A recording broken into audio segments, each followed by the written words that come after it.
Coin, इंद्रिय अनुभववाद की मीमांसा, critic of empiricism.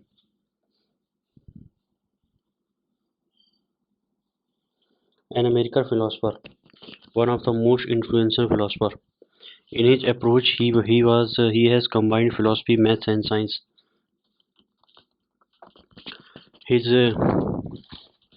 his famous article, Two Dogmas of Empiricism. Both philosophy and science are not different entirely. Philosophical conclusions are more general than scientific theory. There is no difference of kind but degree. Next to Wittgenstein, Quine is the most influential and important analytic philosopher of the second half of 20th century. Two Dogmas of Empiricism, 1951. His first best article. In his article, he has rejected two basic theories of empiricism, namely the one distinction between analytic and synthetic propositions, and number second reduction of all meaningful statements to statements about immediate expressions, reductionism. In his famous essay, Two Dogmas of Empiricism, he clearly says that modern empiricism has been conditioned in large part by two dogmas. One is a belief in some fundamental cleavage between truths which are analytic or grounded in meanings independently of matter of fact, and truths which are synthetic or grounded in fact. The other dogma is reductionism, the belief that each meaningful statement is equivalent to some logical construct upon terms which refer to immediate experience. Both dogmas, I shall argue, are ill-founded. अनुभववाद के दो मताग्रह या अंधविश्वास, two dogmas of empiricism. Quine ने अपने प्रसिद्ध लेख टू डॉगमास ऑफ एम्पिरिसिज्म में अनुभववाद के दो मुख्य सिद्धांतों को अनुभववाद का अंधविश्वास माना है और उन्होंने इसका खंडन किया है। ये दो सिद्धांत हैं, नंबर एक, विश्लेषणात्मक और संश्लेषणात्मक वाक्यों में अंतर है। नंबर दो, वस्तु सूचक वाक्यों का इंद्रिय प्रदत्त वाक्यों में रूपांतर हो सकता है या वस्तु का इंद्रिय संवेदन में रूपांतरणवाद। क्वाइन द्वारा प्रथम मताग्रह का खंडन। क्वाइन इसका खंडन इसलिए करते हैं क्योंकि अनुभववादी दार्शनिकों ने भाषीय तत्व एवं भाषेतर तत्वों में अंतर किया है। अनुभववादी कहते हैं कि कुछ वाक्य केवल शब्द के अर्थ के आधार पर सत्य होते हैं और इनमें कोई परिवर्तन नहीं होता है। ऐसे वाक्य विश्लेषणात्मक कहे गए हैं, जबकि कुछ वाक्य केवल इंद्रिय संवेदन या इंद्रिय प्रदत्त पर निर्भर होते हैं और इनका अर्थ से कोई संबंध नहीं होता है, अतः इनमें सरलता से परिवर्तन किया जा सकता है। ऐसे वाक्यों को संश्लेषणात्मक कहा गया है। इस प्रकार का अंतर ह्यूम के दर्शन में अस्पष्ट रूप से और तार्किक भाववादियों में स्पष्ट रूप से दिखाई देता है। क्वाइन के अनुसार यहाँ विश्लेषणात्मक वाक्यों की जो व्याख्या की गई है उसमें या तो चक्रक दोष है या फिर उस जिसके आधार पर विश्लेषणात्मकता की व्याख्या की गई है वह स्वयं स्पष्ट नहीं है। क्वाइन के अनुसार विश्लेषणात्मक कथन ऐसे कथन के रूप में माने गए हैं जिसमें प्रयुक्त शब्द पर्यायवाची होते हैं। पुनः दो शब्द पर्यायवाची तब माने जाते हैं जब एक ही प्रतिज्ञप्ति में उनका प्रयोग करने के लिए जब एक ही प्रतिज्ञप्ति में उनका प्रयोग करने पर वह प्रतिज्ञप्ति विश्लेषणात्मक हो जाती है। स्पष्ट है कि यहाँ विश्लेषणात्मकता की व्याख्या पर्यायवाचिकता के आधार पर और पर्यायवाचिकता की व्याख्या विश्लेषणात्मकता के आधार पर की गई है। इसमें चक्रक दोष है। क्वाइन के अनुसार अनुभववादियों ने वाक्यों को पृथक पृथक रूप में देखा है, परंतु सभी वाक्य एक दूसरे से संबंधित होते हैं और जिस प्रकार जिन प्रतिकृतियों को विश्लेषणात्मक कहा जाता है वह भी अन्य वाक्यों के माध्यम से परोक्ष रूप से इंद्रिय अनुभव से संबंधित होता है। क्वाइन के अनुसार हमारा समस्त ज्ञान मानव निर्मित ढांचा है जो केवल सतह पर अनुभव को स्पर्श करता है। इसका आशय है कि जो वाक्य सीधे सीधे अनुभव से संबंधित हैं उन्हीं को निरीक्षण वाक्य कहा जाता है। जो वाक्य सीधे सीधे अनुभव से संबंधित नहीं हैं, अन्य वाक्यों के माध्यम से अनुभव से संबंधित हैं, वे विश्लेषणात्मक कहे जाते हैं। वे इसे उदाहरणों के माध्यम से भी स्पष्ट करते हैं, जैसे मेहराब के ऊपर जो ईंटें हैं वे खंभों, स्तंभों और दीवारों के माध्यम से जमीन पर टिकी हैं। इन खंभों एवं स्तंभों की ईंट नींव से जुड़ी है अगर खंभा न हो तो मेहराब भी गिर जाएगा। इसी प्रकार जो विश्लेषणात्मक वाक्य कहा जाता है वह सीधे सीधे अनुभव से संबंधित न होकर दूर से अनुभव से संबंधित है। यहाँ क्वाइन के अनुसार ऐसा कहना गलत है कि विश्लेषणात्मक प्रतिगत्तियों, गणित और तर्कशास्त्र की प्रतिगत्तियों में कोई परिवर्तन नहीं होता। उनके अनुसार यदि अनुभव में व्यापक रूप से परिवर्तन हो जाए तब इन प्रतिगत्तियों में परिवर्तन करना आवश्यक हो जाता है। उदाहरण स्वरूप क्वांटम फिजिक्स में मध्यम परिहार का नियम, लॉ ऑफ एक्सक्लूडेड मिडिल, अवैध हो जाता है। हम यहाँ यह नहीं कह सकते कि कोई वस्तु उसी स्थान पर है और नहीं भी है। गणित में वेक्टर में विनिमय का नियम गलत साबित हो सकता है। क्वाइन के अनुसार यदि आवश्यकता हो तो फिर गणित और तर्कशास्त्र में भी परिवर्तन संभव हो सकता है। अतः यह कहना गलत है कि विश्लेषणात्मक प्रतिगत्ति का अनुभव से कोई संबंध नहीं होता। विश्लेषणात्मक प्रतिगत्ति केवल सापेक्ष रूप से परिवर्तन रहित है। निरपेक्षता वह भी परिवर्तनशील है। पुनः हम दूसरी ओर अनुभवात्मक वाक्य को बचा भी सकते हैं यदि हम तार्किक नियमों के अंदर कुछ परिवर्तन कर दें। इस प्रकार क्वाइन ये कहते हैं कि वास्तव में संपूर्ण मानव ज्ञान, जिसमें विज्ञान भी सम्मिलित है, एक मानव निर्मित ढांचे की तरह है जो केवल सतह पर अनुभव का स्पर्श करता है। संश्लेषणात्मक और विश्लेषणात्मक वाक्यों में केवल मात्रा का अंतर है, प्रकार का अंतर नहीं है। जो अनुभव से दूर हैं वे विश्लेषणात्मक हैं और जो अनुभव के नज़दीकी हैं वे संश्लेषणात्मक हैं। इसका अंतर इस बात को लेकर है कि कौन अनुभव से कितना नज़दीक है। क्वाइन के द्वारा दूसरे मताग्रह का खंडन। क्वाइन के अनुसार प्रायः सभी अनुभववादी इंद्रिय संवेदन या इंद्रिय प्रदत्त को ही दार्शनिक विश्लेषण का मुख्य आधार मानते हैं। इसके अनुसार सत्ता मीमांसा के प्राथमिक स्तर पर इंद्रिय प्रदत्त हैं। इंद्रिय प्रदत्त ही मौलिक रूप से सत्य हैं। अन्य वस्तुओं की रचना इसी आधार पर की जाती है। उदाहरण स्वरूप ह्यूम ने माना था कि वस्तुएं इंद्रिय संस्कारों का समूह है। रसेल और तार्किक भाववादी भी मानते हैं कि वस्तुएं इंद्रिय प्रदत्तों की तार्किक रचनाएं हैं। क्वाइन इसका खंडन करता है। इसके अनुसार चिंतन का आधार, चाहे वह दार्शनिक हो या वैज्ञानिक, मध्यम आकार की भौतिक वस्तुएं ही होती हैं। इंद्रिय संवेदन अस्थायी एवं परिवर्तनशील होते हैं। इनके आधार पर हम वस्तुओं की कोई व्याख्या नहीं कर सकते। अगर वस्तुएं न हो तो संवेदनों में कोई स्थायित्व नहीं होगा और तब कोई ज्ञान भी संभव नहीं हो पाएगा। इसीलिए वे मानते हैं कि निरीक्षण वास्तव में वस्तुओं से संबंधित वाक्य होते हैं, इंद्रिय प्रदत्तों से नहीं। क्वाइन कहते हैं कि जब वस्तुएं हमारी इंद्रियों पर क्रिया करती हैं तब वहीं से हमारा सारा ज्ञान प्रारंभ होता है। जैसे हम ये जानते हैं कि सामने मेज है, ऐसा इसलिए होता है क्योंकि प्रकाश की किरणें मेज से परावर्तित होकर हमारी रेटिना को प्रभावित करती। इसके आधार पर ही हम मेज को देखते हैं। इसी तरह के सिद्धांत अन्य इंद्रियों के संबंध में भी हैं। अनुभववाद के इन दो मुख्य सिद्धांतों के खंडन से ऐसा प्रतीत होता है कि क्वाइन अनुभववादी नहीं है, परंतु ऐसा कहना सही नहीं है। क्वाइन ने अपनी दूसरी रचनाओं में यह कहा है कि अनुभववाद के दो केंद्रीय सिद्धांत हैं जो अब तक सभी आलोचनाओं से परे हैं। ये दो केंद्रीय सिद्धांत हैं। नंबर 1, सत्ता से संबंधित सिद्धांतों के लिए अथवा वैज्ञानिक सिद्धांतों के लिए अंतिम प्रमाण अनुभवात्मक हो सकता है। नंबर 2, भाषा और अर्थ की व्याख्या अनुभवात्मक ज्ञान आधार पर ही की जा सकती है। अनुभववादियों द्वारा मान्य अन्य दो सिद्धांतों को मानने के कारण ही क्वाइन को अनुभववादी कहा जाता है। परंतु क्वाइन का अनुभववाद पुराने अनुभववादियों तथा नवीन अनुभववादियों से कई बातों में मौलिक एवं क्रांतिकारी रूप से भिन्न है। इसी कारण इसके अनुभववाद को आमूल अनुभववाद, रेडिकल एम्पिरिसिज्म कहा जाता है। यहाँ आमूल, रेडिकल कहने का तात्पर्य यह है कि पहले जिन सिद्धांतों को अनुभववाद के लिए आवश्यक माना जाता था, क्वाइन उन सिद्धांतों एवं निष्कर्षों का खंडन करते हैं और अनुभववाद को व्यापकता में स्थापित करते हैं। क्वाइन के इस आमूल अनुभववाद के अनुसार अनिवार्य एवं सार्वभौम ज्ञान भी अनुभवाश्रित है।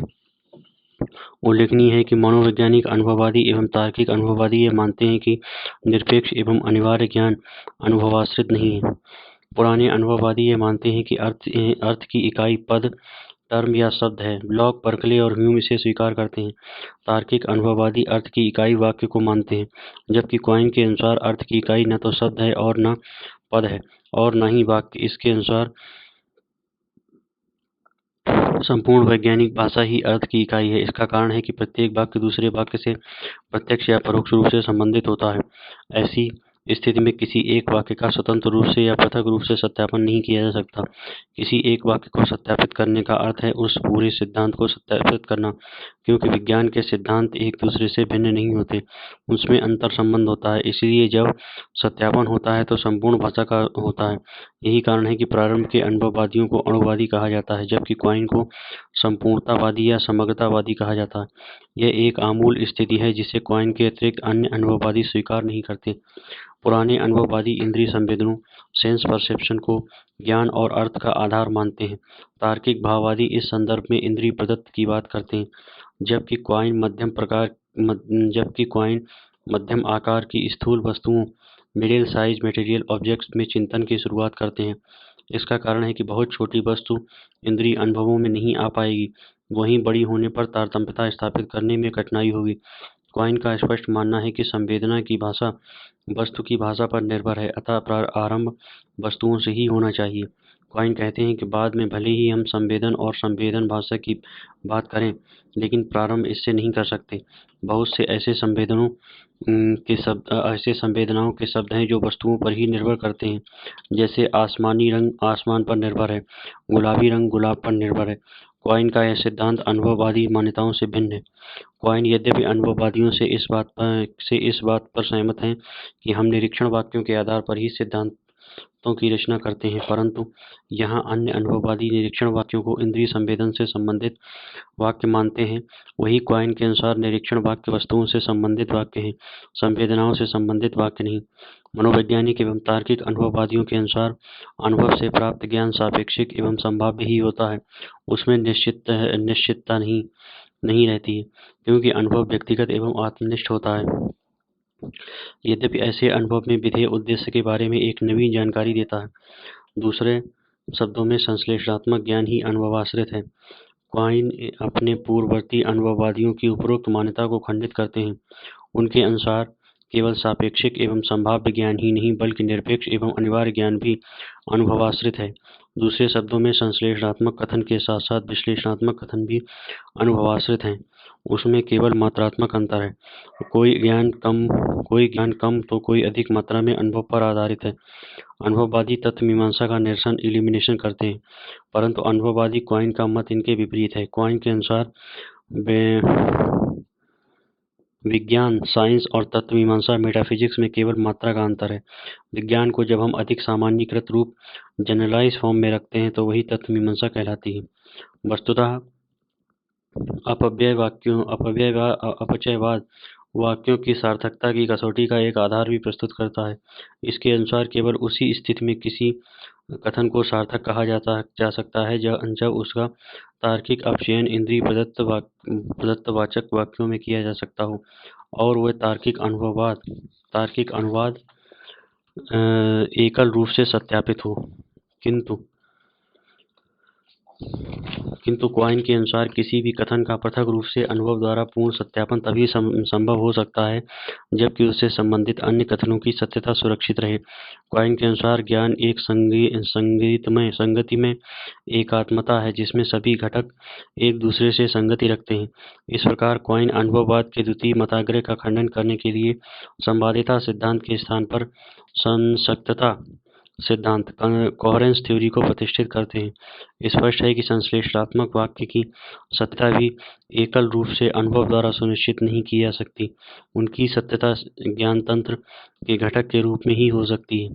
आलोचना नंबर 1, ब्रिटिश दार्शनिक H.P. क्राइस एवं P.F. स्ट्रॉसन ने इन डिफेंस ऑफ डॉगमा में संश्लेषणात्मक एवं विश्लेषणात्मक अंतर को स्वीकार किया है और इस संदर्भ में क्वाइन द्वारा दिए गए मत का खंडन किया है। इनके अनुसार क्वाइन विश्लेषणात्मकता की व्याख्या करने के लिए जिस निश्चित मानदंड की अपेक्षा करते हैं उसे आकारिक रूप से फॉर्मल पूरा कर पाना संभव नहीं। वास्तविकता यह है कि जिन संपत्तियों के द्वारा विश्लेषणात्मकता की व्याख्या की जाती है वे अंतर संबंधित संपत्ति हैं, अर्थात अर्थ समानार्थकता, अनिवार्यता, भाषीय नियम, ये सब अंतर संबंधित हैं और इसीलिए उनमें चक्रक दोष आ जाता है। क्वाइन ये चाहते हैं कि विश्लेषणात्मकता की परिभाषा ऐसे संप्रत्यय से की जाए जो स्वयं विश्लेषणात्मकता से किसी न किसी रूप में संबंधित न हो और लेकिन उसका स्वरूप अपने आप में भी स्पष्ट हो।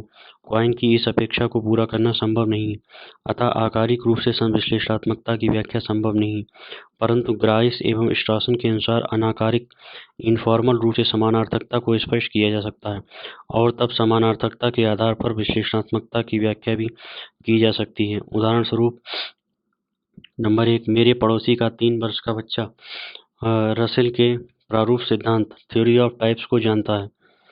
नंबर 2, मेरे पड़ोसी का 3 वर्ष का बच्चा वयस्क है। यद्यपि ये दोनों ही वाक्य असंभव है, परंतु दोनों की असत्यता के आधार में अंतर है। पहला वाक्य तथ्यात्मक रूप से असंभव है, परंतु तर्कतः संभव हो सकता है, जबकि दूसरा वाक्य तार्किक रूप से असंभव है। स्पष्ट है कि यहाँ एक कथन की संभाव्यता या असंभाव्यता का निर्धारण तथ्य से हो रहा है, जबकि एक दूसरे का तार्किक रूप से। स्पष्ट है कि हम तथ्य और तार्किक अनिवार्यता में अंतर कर सकते हैं, और तब हम यह स्पष्ट कर सकते हैं कि नंबर 1, जो तथ्यात्मक रूप से सत्य हैं वे संश्लेषणात्मक हैं। नंबर 2, जो वाक्य केवल संप्रत्यात्मक कॉन्सेप्चुअल रूप से सत्य हैं वे विश्लेषणात्मक हैं। नंबर 2, क्वाइन का अर्थ संबंधी समग्रतावादी सिद्धांत विवादास्पद है।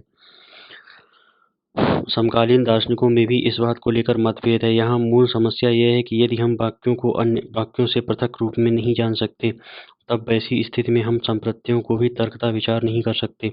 सैद्धांतिक रूप से हम भले ही ये कह दें कि भाषा इकाई है, लेकिन शब्दों और वाक्यों को सीखने के लिए तथा उनके तात्पर्य का निर्धारण करने के लिए उन्हें समग्रता से पृथक करना आवश्यक है। अन्यथा न तो हम भाषा सीख पाएंगे और न ही भाषा की व्याख्या कर पाएंगे। नंबर 3, क्वाइन ने शुद्ध गणित प्योर मैथमेटिक्स और व्यवहारिक गणित प्रैक्टिकल मैथमेटिक्स में अंतर नहीं किया।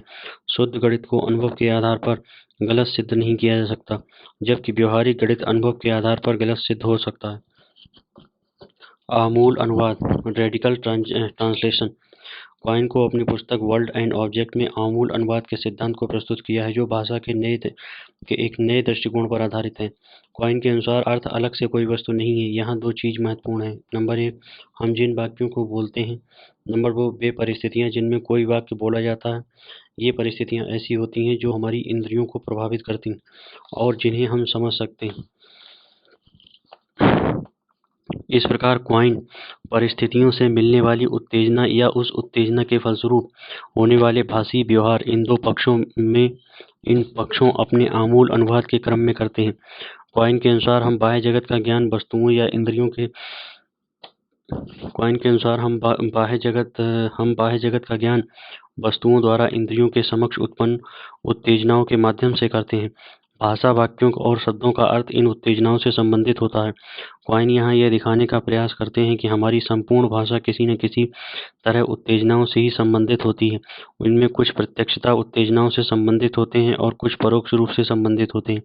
अपने आमूल अनुवाद में क्वाइन यही दिखाने का प्रयास करते हैं कि उत्तेजनाओं के आधार पर अर्थ के कितने भाग को व्याख्यायित किया जा सकता है और उसका कितना भाग उससे सापेक्षित रूप से संबंधित होकर भी स्वतंत्र हो जाता है। क्वाइन ये प्रश्न करते हैं कि क्या एक वाक्य का अर्थ सभी वक्ताओं के लिए सदैव एक समान ही होता है। कुछ लोग मानते हैं कि यदि उनके वक्ता समान परिस्थितियों में समान रूप से भाषिक व्यवहार करते हैं तो वहाँ कुछ अर्थों में भिन्नता नहीं रहती है। सामान्यतः यह माना जाता है कि किसी एक भाषा का दूसरी भाषा में अनुवाद उन परिस्थितियों में ही संभव है जब नंबर 1, अनुवादक को दोनों भाषाओं का ज्ञान हो। नंबर 2, उसे एक दुभाषीय की मदद मिले। नंबर 3, वहाँ की संस्कृति आदि का उसे ज्ञान हो। क्वाइन यहाँ आमूल अनुवाद के सिद्धांत के द्वारा इस विषय पर विचार करना चाहते हैं कि यदि हम ऐसी भाषा को लें तथा उसे समझने का प्रयास करें जिसे हम किसी भी रूप में नहीं जानते, तो आखिर उसे समझने का हमारा आधार क्या होगा। क्वाइन ऐसी स्थिति को स्पष्ट करने के लिए एक ऐसी भाषा पर विचार करते हैं जहाँ अनुवाद करने वाले व्यक्ति का संबंध उस भाषीय परिवार से नहीं हो, न उसके सांस्कृतिक परिवेश से पहले से परिचित हो और न ही उसे किसी दुभाषी आदि की मदद मिले। क्वाइन के अनुसार ऐसी स्थिति में जो अनुवाद किया जाएगा वही आमूल अनुवाद कहलाएगा। आमूल अनुवाद की व्याख्या एक संभावित दृष्टांत के माध्यम से करने का प्रयास करते हैं। मान लीजिए कोई व्यक्ति किसी आदिवासी जनसमूह की भाषा का अनुवाद करना चाहता है जो किसी भी रूप में उसके परिवेश से संबंधित नहीं है। ऐसी स्थिति में उस भाषा वैज्ञानिक के द्वारा किया गया अनुवाद ही आमूल अनुवाद होगा। एक आदिवासी और भाषा वैज्ञानिक के सामने से एक खरगोश गुजरता है। तब आदिवासी कहता है गावा गाई, गावा गाई। यहाँ दोनों को एक ही स्थिति से उत्तेजना मिलती है। इस आधार पर भाषा वैज्ञानिक एक आरंभिक कल्पना करता है कि आदिवासी गावागाई का प्रयोग खरगोश के लिए कर रहा है, लेकिन केवल एक बार गावागाई को सुनकर निश्चित रूप से यह नहीं कहा जा सकता कि इसका अर्थ खरगोश ही है। यहाँ गावागाई का अर्थ जानवर या सफेद या खरगोश भी हो सकता है। इस कारण क्वाइन कहते हैं कि परिस्थितियों को बार बार परिवर्तित करते हुए और अनेक आदिवासियों से मिलकर उनकी प्रतिक्रिया को जानकर प्रश्न पूछकर गावागाई के अर्थ को निर्धारित किया जा सकता है। यहाँ यह भी ध्यान देना आवश्यक है कि गावागाई का कब स्वीकारात्मक और कब निषेधात्मक रूप में प्रयोग किया जा रहा है। जिस उत्तेजना के होने पर किसी अर्थ को स्वीकार किया जाता है वही अर्थ उस उत्तेजना का होता है।